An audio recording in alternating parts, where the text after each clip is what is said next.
Hey there! Today we're turning basic lumber into something that looks like it was pulled out of a century-old barn. That's right, I'm walking you through 3 simple steps to make rustic looking wood using tools you probably already have. And when I say simple, it's so simple that even this quadriplegic can do it. But be sure to stick around because step 3 is where the magic happens. We're talking real texture, rich color, and that worn-in charm. And that's not all. I've got some bonus tips at the very end that's going to make your projects pop. All right, let's get rustic. I'm going to be demonstrating this technique on knotty pine. Depending on what you're making, you can do this on boards prior to constructing. But for this demo, I'm using a simple box that's already been glued up. Let's get these clamps off and get started.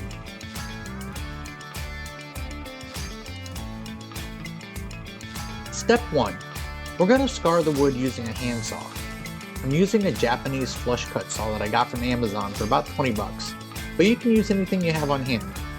What I like about this saw is that it has 2 types of cutting teeth for either hardwoods or softwoods.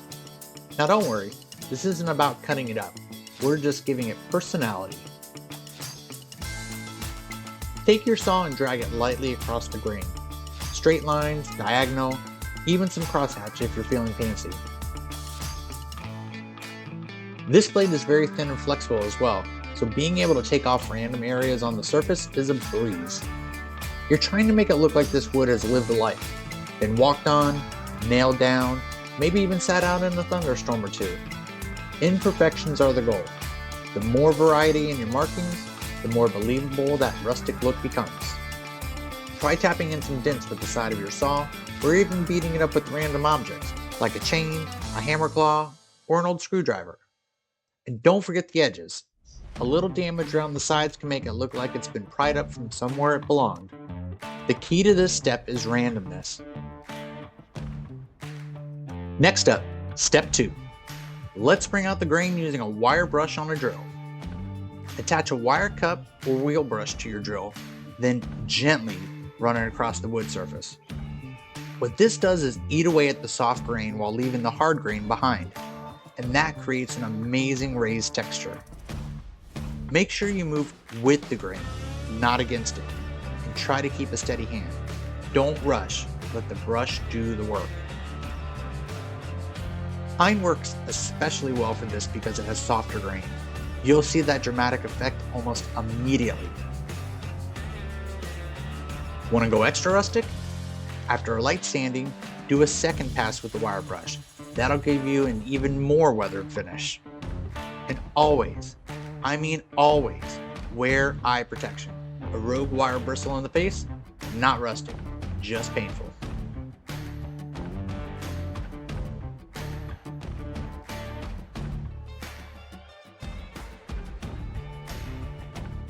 Now for step 3, color.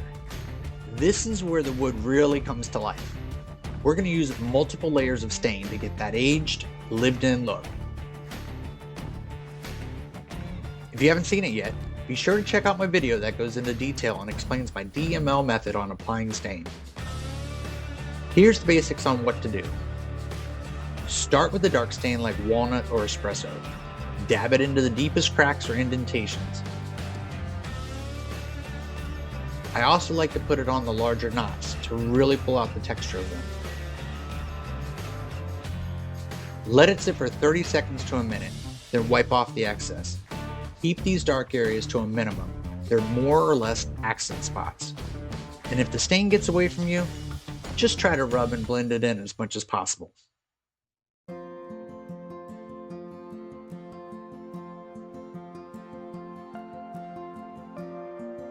Next, we'll add a medium tone of color. This will be applied to other scratch marks and as many of the remaining indentations that you can see. Again, we'll dab, wipe, and blend.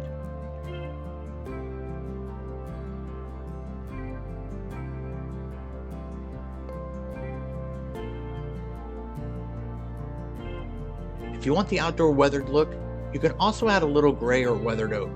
Just use it sparingly and don't let it sit too long. Simply apply, let it sit for a few seconds, and wipe again.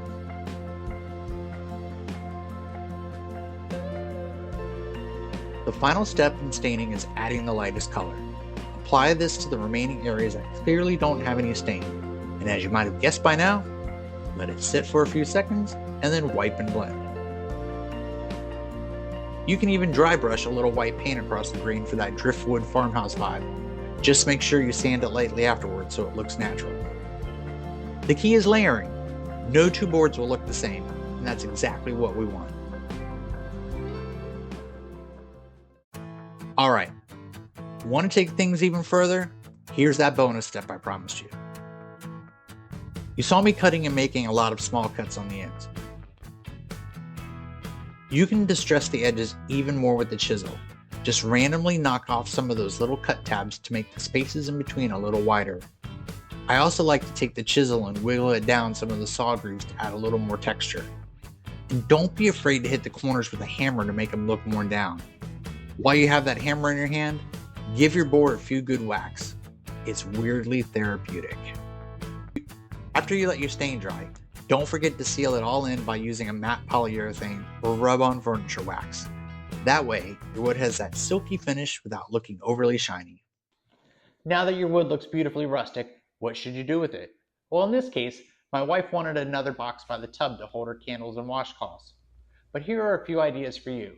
Make some wall shelves, build a coat rack, craft a farmhouse style tray or sign, or upgrade your coffee tabletop with that old soul look. Whatever you decide to do, if this was helpful, be sure to hit the like button.